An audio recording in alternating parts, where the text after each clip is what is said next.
వల్లభరాజా ఎలా ఉన్నావు రాజా? నీకే మెంటల్ కృష్ణ, ఎలాగోలా బయటపడ్డావు. నేను బయటికి ఎప్పుడు వస్తానో అర్థం కావట్లేదు, అసలు బయటికి వెళ్తానో లేదో కూడా తెలియట్లేదు. అదేంటి రాజా అలా నిరాశపడుతున్నావు? నువ్వు తప్పకుండా బయటకు వస్తావు. ఏమో పోసా అని నాకు అసలు ఏమి అర్థం కావట్లేదు. అసలే నా పరిస్థితి ఘోరంగా ఉంటే ఈ జగలక్కు ఉన్న చోట ఉండడు. జగలక్ ఏం చేశాడు రాజా? పోలీసులను పట్టుకుని వాళ్ళ గుడ్డలు ఊడదీస్తానని చెప్పి ప్రెస్ మీట్ పెట్టి నానా కూతలు కూసాడు. నువ్వు చూడలేదా? ఓ అదా నిజమే రాజా, అసలే స్టేషన్లో పరిస్థితులు బాలేదు. దానికి తోడు పోలీసులను రెచ్చగొడితే వాళ్ళు చూస్తూ ఊరుకుంటారా? జగ్లక్ మీద ఉన్న కోపాన్ని మనలాంటి వాళ్ళ మీద చూపిస్తారు. ఖచ్చితంగా లాఠీలతో కుళ్ళబొడుస్తారు. ప్రస్తుతానికి నేను సేఫ్ జోన్లో ఉన్నా రాజా. నాకు బెయిల్ రాకుండా ఉండుంటే నా పరిస్థితి ఏమయ్యేదో. కనీసం స్టేషన్లో మన వాళ్ళు ఉన్నారు, ఏదైనా తేడా వస్తే మన వాళ్ళని కొల్లబొడుస్తారు. కొంచెం జాగ్రత్తగా ఆచితూచి మాట్లాడాలి అనే ఆలోచన ఉంటేగా. ఆయన బయట బాగానే ఉన్నాడుగా రాజా, రెచ్చగొట్టేలా ఏమైనా మాట్లాడతాడు. చచ్చు దెబ్బలు పడేవి మనలాంటి వాళ్ళకేగా.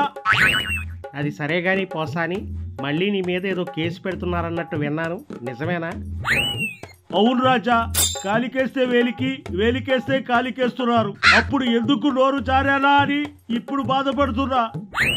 నేను మాత్రం నీతి పలుకులు పలికానా? భువనేశ్వరి అమ్మని అనరాని మాటలు అన్నాను, ఇప్పుడు అనుభవిస్తున్నాను. ఏదైనా మధ్యలో వాళ్లే కదా రాజా బలైపోయేది. పైనోళ్ళు బాగానే ఉంటారు, మనకేదో ఆశ పెట్టి వాళ్ళ పబ్బం గడుపుకుంటారు. తీరా సీన్ రివర్స్ అయితే వాళ్ళకేమీ తెలియనట్లు సైలెంట్ గా ఉంటారు. నువ్వు నేను అలాగే ఇరుక్కున్నాం కదా మెంటల్ కృష్ణ. నువ్వు మాత్రం జాగ్రత్తగా ఉండు రాజా. ఏం జాగ్రత్తలే పోసాని, బయట ప్రపంచాన్ని చూసి చాలా రోజులైంది. నాలికంతా పీకేస్తుంది. నాలికంటే గుర్తుకొచ్చింది, మన గుట్కా రాజా గుండె నొప్పితో త్రుడిలో తప్పించుకున్నాడు రాజా.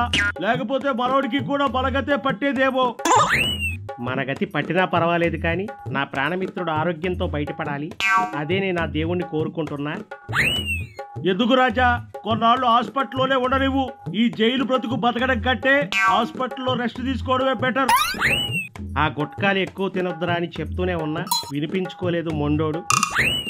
గుట్కాల వల్ల వచ్చేది కొంత అయితే ఆ రెడ్ బుక్ భయం మన వాడికి ఎక్కువ పట్టుకుంది రాజా. వాడి సంగతి అలా ఉంచు, బయట మన ఆంబోత్ ఏం చేస్తున్నాడు? ఆంబోతికే పూర్తి ఆరోగ్యంతో ఉన్నాడు. ఎప్పుడు పడితే అప్పుడు బైకుల ముందుకొచ్చి రంకెలేస్తున్నాడు. అవునా, నువ్వు కలిశావా ఆంబోతును? నేను కలవడం కాదు రాజా, నేను జైలు నుంచి బయటికి వెళ్ళగానే ఆంబోతే వచ్చి నన్ను కలిశాడు. ఏమంటున్నాడు? బయట పరిస్థితులు ఎలా ఉన్నాయి? ఏమంటాడు రాజా, వచ్చి నన్ను వాటేసుకున్నాడు. తర్వాత పక్కకు తీసుకెళ్లి ప్రెస్ మీట్ పెట్టమన్నాడు. అదంతా మన జలగన్న చేసే మ్యాజిక్లే. ఆ లాజిక్ నాకు కూడా తెలుసుగా రాజా, అందుకే తెలివిగా తప్పించుకున్నా. ఎందుకైనా మంచిది జాగ్రత్తగా ఉండమని చెప్పు. మనమంటే కాస్త దెబ్బలు పడినా ఓర్చుకుంటాం. ఆ ఆంబోతుగాడు ఒకవేళ లోపలికి వస్తే ఈ దెబ్బలు తట్టుకోలేక పెట్టే కేకలు మనం వినలేం. ఇప్పుడు నేను జాగ్రత్తలు చెప్పే పరిస్థితుల్లో లేను రాజా, నా జాగ్రత్తలో నేనున్నా. అది సరే, మన జలగన్న అన్న మాటలకి బయట పోలీసులు ఏమంటున్నారు? ఏమంటారు రాజా, వార్నింగుల మీద వార్నింగులు ఇస్తున్నారు. ఊడదీయడానికి ఇది అరటి తొక్క కాదు కాకి చొక్కా అని జలగన్నపై సవాళ్లు విసురుతున్నారు. అయితే బయట పెద్దవారే నడుస్తుందన్నమాట. మామూలు వారు కాదు రాజా, భయంకరమైన బీభత్సమైన వారు. పోలీసోళ్ళు చూపులతోనే చంపేస్తున్నారు. మనపై అంత గుర్రుగా ఉన్నారు. అన్నన్ని మాటలు అంటుంటే ఎవరు మాత్రం ఊరుకుంటారు? అయినా మన గవర్నమెంట్లో పోలీసు వాళ్ళని మనం మాత్రం వాడుకోలేదా? అధికారం ఎవరుంటే వారి మాట వింటారు పోలీసోళ్ళు. అనవసరంగా వారి మీద ఎగిరెగిరి పడితే వారు మాత్రం ఏం చేస్తారు? ఏదో ఒక రకంగా రచ్చ చేస్తేనేగా మన జలగల్ల ట్రెండింగ్ లో ఉండేది. ఏం ట్రెండింగో ఏంటో ఇక్కడ బాక్సులు బెండ్ అవుతున్నాయి. నువ్వు మాత్రం జాగ్రత్త రాజా, పోలీసు వాళ్ళు ఏమన్నా ఎదురు చెప్పకు. కొంచెం జాగ్రత్తగా ఉండు. వీలైతే బతిమలాడు, అవసరమైతే కాళ్ళు పట్టుకో. ముందు మన ప్రాణాలు కాపాడుకోవడం ముఖ్యం రాజా.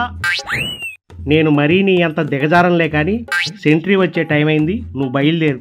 వాళ్ళు కానీ నిన్ను చూశారంటే మనిద్దరం ఏదో గూడు పుటాని చేస్తున్నామని నా గూళ్ళు విరగ్గొడతారు. లాస్ట్గా ఒక మాట రాజా. ఏంటో చెప్పు మెంటల్ కృష్ణ. మన జలగన్న అన్నట్టే ఆ చెలగన్న అన్నట్టే ఇన్ని రోజులు జైల్లో ఉన్నా నీ గ్లామర్ అలాగే ఉంది Raja. I love you Raja.